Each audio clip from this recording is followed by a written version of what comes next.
Hi everyone, welcome back to my YouTube channel. In today's video, we'll be learning how to make this stylish wrap dress. If this looks like what you like to learn, then watch this video to the end. My name is Veronica Adams Eze. Welcome to Vera Adams YouTube channel. So without further ado, let's get started. Here's the pattern paper I'll be working with. I've gone ahead to roll the line, which will start as the starting line. Right from the edge of the paper, I'm going to go ahead to mark 4.5 inches, and I'll do that from the top of the paper right to the bottom of the paper. If you notice, I've gone ahead to attach a fresh paper because the length of just one paper will not be enough for the dress, so I went ahead to attach another paper. So I'm going to connect these points together to give me a straight line, and once I'm done with this, I can go ahead to take the actual measurement right from that point. So at this point, I'll go ahead to determine the length that I want for this dress, and I think I'll be using 42 inches. So I'll go ahead to mark 42 inches right on the paper. Moving on to the top of the paper, I'm going to go ahead to mark the shoulder measurement, which is 7.5, and then I'll go ahead to mark the shoulder to nipple point, which is 9 inches, shoulder to on the bust line, which is 12 inches, shoulder to waist would be 15.5 inches, and shoulder to hip 24 inches.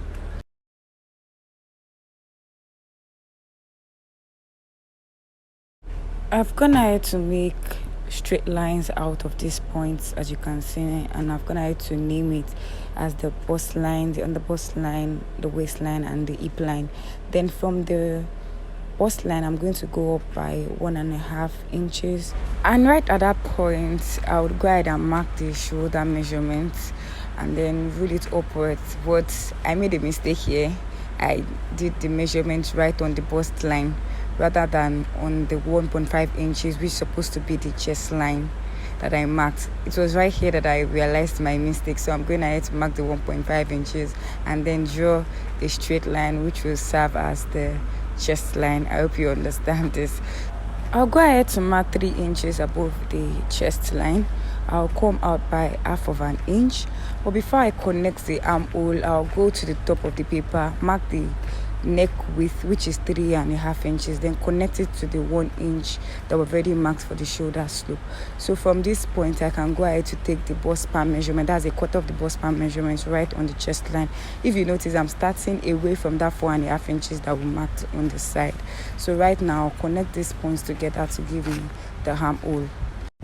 Moving on to the waistline, I'm going to go ahead to take the nipple to nipple measurements, which is 3.5 inches. I'll also take that on the bust line, and also move ahead to the hip line and mark it right there. But on the hip line, I'll be coming up by 2 inches. That's 2 inches above the hip line, and on the bust line, I'll be going 1 inch below the bust line. Then I can go ahead to connect these points together so I'll have a straight line. And once I'm done with this, I'm going to take 0.5 inch on both sides on the waistline, just as you're seeing me doing right here. You can do 0.75 inches for yours.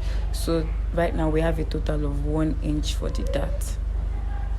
Then I'll go ahead to take the waist measurement on the waistline. That's a quarter of the waist measurement, which is 6.5 inches, and then I'm adding back the 1 inch for the dart. Moving on, I'll take a quarter of the hip measurement as well, and I'm going to repeat this a quarter of the hip measurement on the hem line. Now that this is done, I'm going to connect this together from the hem line to the hip line, from the hip line to the waistline, and from the waistline to the chest line.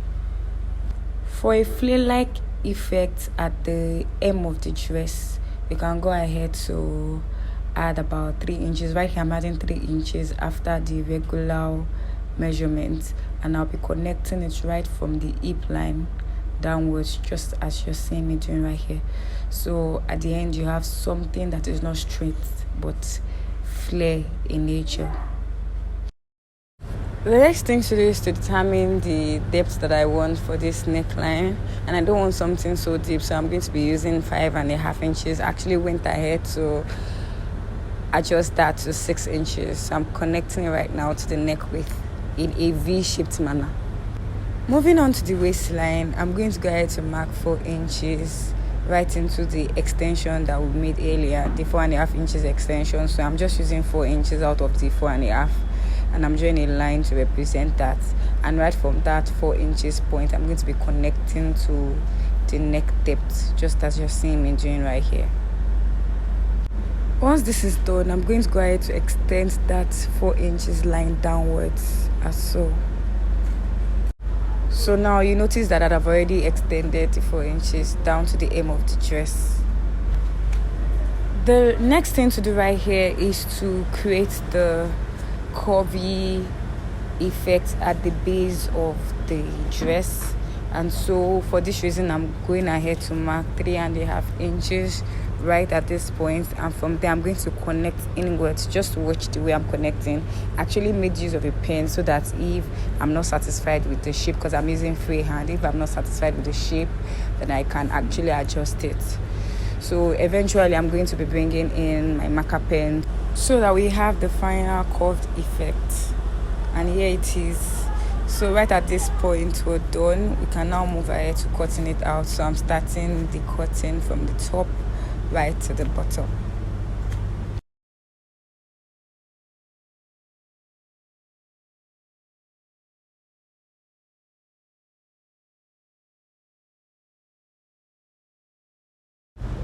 Right at this point, we're done cutting out the front bodies. You can either use the straight part or the flare part for the bottom. So, but because for my fabric, I do not want to take that. So I actually want to remove the dart. So I'm going along with the initial waist measurement. So I'll be connecting it in this manner to the chest line, and I'll also be connecting it down to meet the hip line as well. Then I can go ahead to cut it out, and this means that I don't have to take the darts on the fabric anymore, since we've taken out the darts here. So moving ahead to the back bodies, I've gone ahead to draft it out. If you don't know how to draft the basic bodies, you can check my video. I have a detailed tutorial on how to do this. And of course, I took out that on the back bodies as well. So right here, because the back bodies I drafted out at a straight cut, so I'm going ahead to fold this flare effect that we have on the front body, so that the back bodies and the front bodies would align. It is actually okay if you want to go with the flare effect. If you prefer that, it's fine. It depends on whatever you want, but I'm actually okay with the straight side, especially because the fabric that I'm using here is quite limited. I don't have a lot of fabrics to work on, so do whatever is suitable for you. So if you watch this video to this point, I want to say a very big thank you to you. If this is your first time here, please do well to subscribe to my YouTube channel.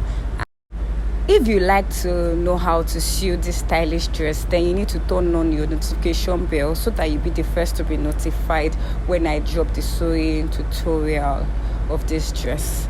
So, and at this point, we've come to the end of this tutorial. I hope you found it useful. If you did, click on the like button, and I'll see you in my next one. Bye.